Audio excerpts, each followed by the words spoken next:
I want to thank Skillshare for sponsoring today's video. Hello and welcome back to my channel. My name is Haley with Haley Stitches, and today I'm going to show you how to make a simple one-layer cake quilt. This quilt works up super quick and you don't need any background fabric. So grab your layer cake and let's get started.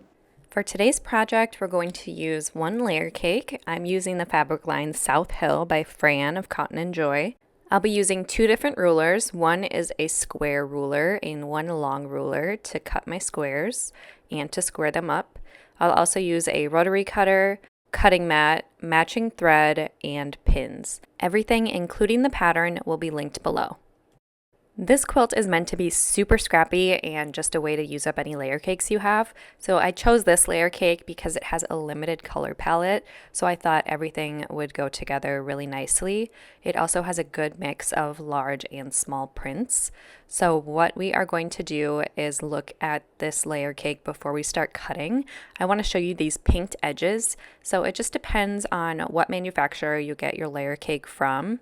But some layer cakes measure from the tip of the pinked edge to the tip of the pinked edge, like this one, and some measure from the valley to the valley. So just keep that in mind as you're cutting your layer cake squares.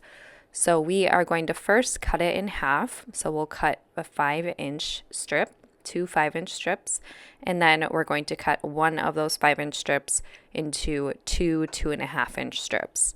And that's all the cutting that there is for this quilt. You're going to cut all of your squares this exact same way.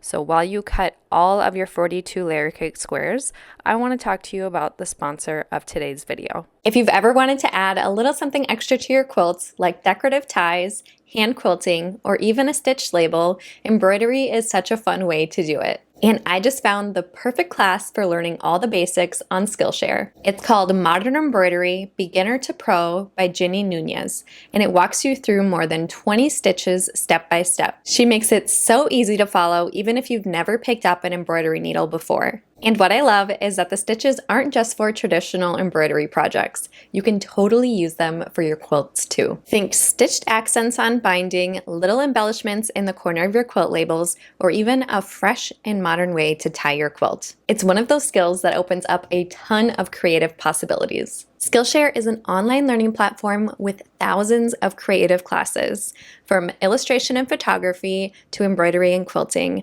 all taught by real working artists and creatives. One of my favorite things about Skillshare is that you can learn completely at your own pace. You can watch a full class or just a quick lesson here and there when you have time. And once you find a class you love, it's really easy to come back to whenever you're ready. I watched the modern embroidery class during nap times, which was perfect for me. Now is a great time to try Skillshare for yourself. The first 500 people to use my link in the description or scan the QR code will receive a 1-month free trial of Skillshare. So go check it out and learn something new. Now that we've cut all of our squares, it's time to start piecing the blocks. So all we're going to do is just mix and match the fabric together so that we can repiece these blocks. So I am going to choose some contrasting fabric, and I'll just repeat this for every single block in the quilt. So I'm going to choose 2 lighter fabrics and 1 darker fabric for the center, and then you'll just piece all of these pieces together to get another square block.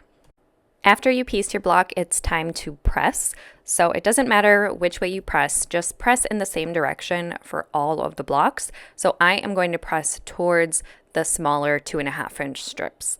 And this is what my block looks like after it's been pressed. And now it is time to trim. So we're going to trim these blocks to 9-inch squares. So when I go that way, it's already 9 inches because of the accurate piecing.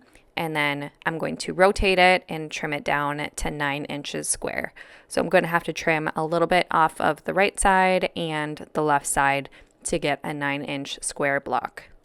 And repeat that process for all of the blocks until you get a total of 42 9-inch pieced blocks. And you can make it as scrappy as you want. You can choose similar colors for the blocks, opposite colors, whatever you want to do. I just kept mine super scrappy so that it has a nice color variation. So these are all of my blocks, and now we're going to piece our rows. So what I did was I set everything out on my design wall ahead of time just to make sure that there was nice contrast between all the blocks and I didn't have too many of the same fabrics next to each other. But this is my first row, or my row A, and all you'll do is just piece all of the blocks together into one row using a 1/4 inch seam allowance. And here is the second row, which is the exact same thing. You're going to piece 6 blocks together to get your second row. The only difference is that the blocks are going to be rotated upside down. So if you're using directional fabric like me and you care about which way the directions go, you want to keep that in mind as you're piecing your blocks.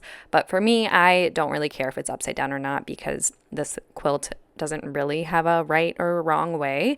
So I am just going to rotate my blocks upside down. So this is what the pieced row A will look like. And I'm going to press this to the left towards those smaller strips. And then this is what the pieced row B looks like. Exactly the same, just upside down. And again, I'm going to press towards the right on this one towards those smaller strips. And all we'll do to finish piecing this quilt top is to piece our rows together. You'll have a total of 7 rows to piece together. And because we pressed in opposite directions, everything will nest nicely and line up. So this is what our finished quilt top looks like. Just a quick reminder that you can grab the pattern using the link in the description below. And if you want to take advantage of that special offer from Skillshare, you can find the link in the description or the pinned comment. I'll see you next time. Bye.